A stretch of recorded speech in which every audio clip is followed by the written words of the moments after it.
Today is Palm Sunday. In the Gospel, we remember the Passion of Jesus Christ.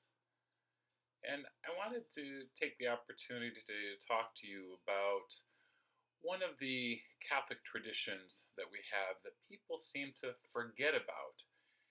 And that tradition is praying the Stations of the Cross. You're probably familiar with them. I mean, when you go into churches, you usually see carved, sculpted pictures of the 12 stations of the cross in a hallway.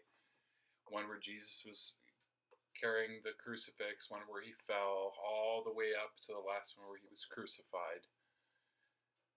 So where does this tradition come from? Well, quite some time ago, Christians from Europe or from some other places went to Jerusalem. And they followed the steps of where Jesus carried the cross. So they prayed at the place where Jesus had the cross put on his shoulder. They prayed at the place where Jesus fell. They prayed at the place where Jesus saw Mary. And they then prayed at the place where Simon helped Jesus with the cross again, all the way up to the place where Jesus was crucified. The Stations of the Cross exist in two different forms. There's the traditional Station of the Cross, the one that is pretty standard, that you go in when you go into churches, you see posted on the walls. But they don't really have stories that go with them that come directly from the Bible.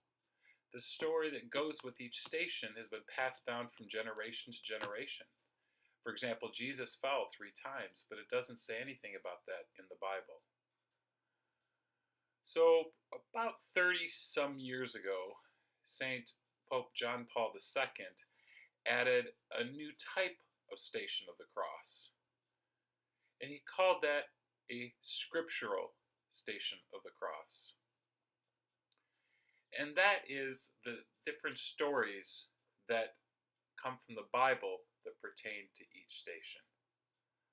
So whether you look at the traditional or the scriptural Stations of the Cross, it is a wonderful devotion to do during this time, and it helps us understand the suffering that Jesus went through. And it also helps us to relate better to Jesus through maybe our own suffering when we remember what he went through and what he must have been thinking. And also when we pray the Stations of the Cross about Jesus' suffering, it helps us to feel more compassion for others, for other people that are suffering as well. So traditionally, Christians tend to pray the Station of the Cross on Fridays because Jesus died on a Friday.